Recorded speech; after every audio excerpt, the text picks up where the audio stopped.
Hey guys, it's Viv. Welcome back. Today we are going to talk about amethyst. I have some examples here of amethyst, different amethyst pieces. We have the sphere, a tower, a couple raw pieces, as well as some tumblestones.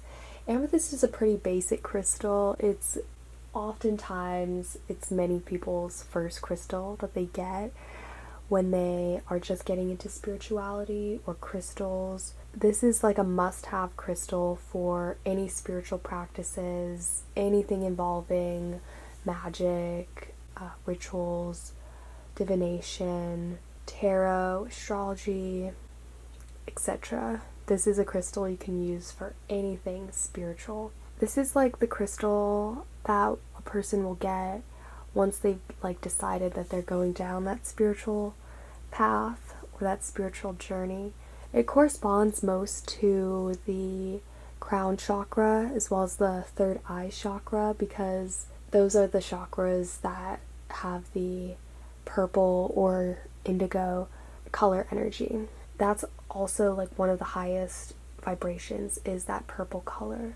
That's why amethyst has such a high vibration. It really helps open up that crown chakra for one to experience, or for one to take in higher wisdom and to experience a higher state of consciousness. Because amethyst carries such a high vibration, oftentimes you wouldn't really want to work with it for long periods of time without also using a grounding crystal or doing a grounding exercise, because amethyst can carry you up so high. It really isn't the crystal that you'd want to be working with when you're doing activities taking exams or driving, or I don't know, maybe doing sports, because it has been known to make certain people drowsy, and especially if you are someone who already has a lower energy in general.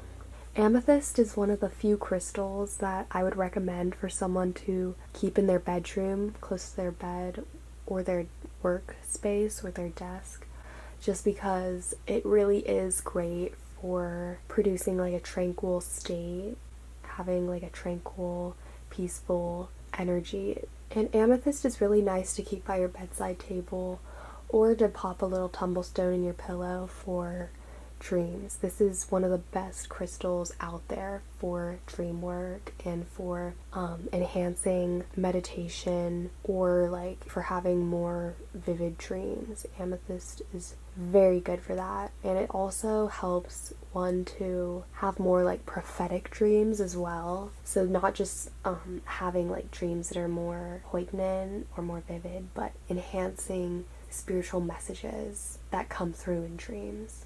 This is just a very great crystal for spirituality. This has long been known as the bishop's stone. It's been used in ecclesiastical rings for God knows how long. It really is a very great crystal for connecting to the divine and higher spirits, higher beings, rather. Amethyst is a really diverse crystal in a way. You can use it for pretty much anything, although I wouldn't really use it for grounding or tedious tasks. There are certain other crystals like tiger's eye or citrine that can really help you with motivation or for when you need an energy boost, but amethyst I wouldn't really use for that. But you can use amethyst for pretty much anything. It's a really great crystal to combine with other crystals, especially other crystals that also are very spiritually enhancing. So for instance, amber, aquamarine, rose quartz, any type of quartz would be great to combine amethyst with, because amethyst is already a quartz crystal. So rose quartz, clear quartz, golden healer quartz, any type of quartz. But it also works really well with angelite. Weirdly enough, a really good combo with amethyst is garnet. Sometimes you need a grounding crystal to pair with amethyst so you don't kind of lose yourself in those high vibes.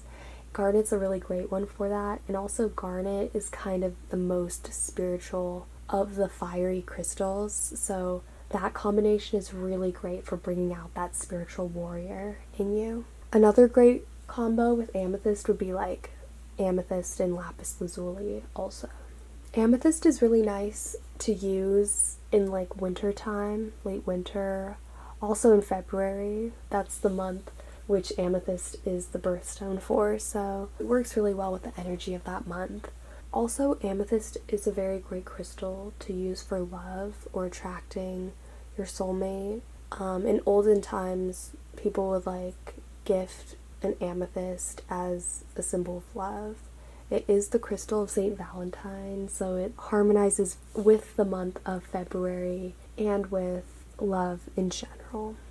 Amethyst is a prime crystal to use for addictions. This has long held the reputation as the crystal of sobriety.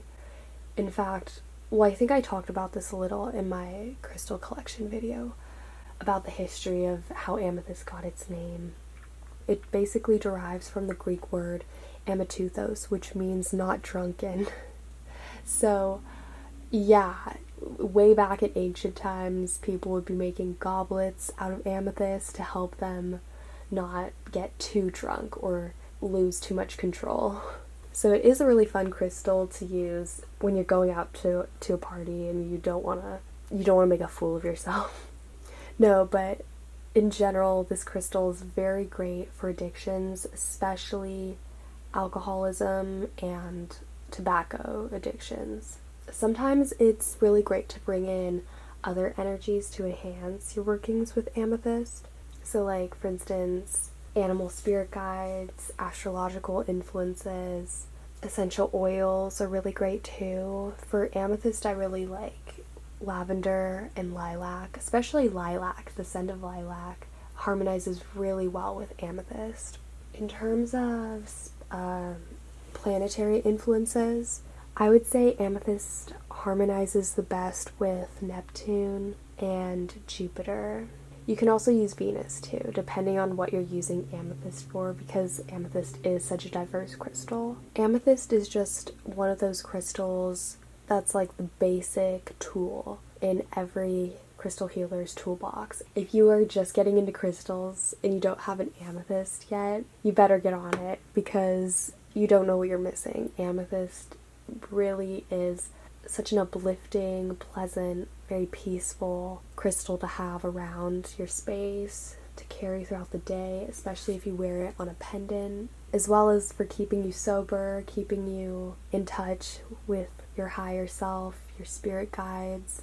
In terms of animal spirit guides that I like to incorporate into my workings with amethyst, I find that wolf and whale really harmonize well with amethyst, because both of those animals, wolves in particular, are very intuitive and have like a fifth sense. They are very good at tracking and protection, and both of those animals are very wise and very spiritual. Also, both of those animals are truth seekers on the deepest level.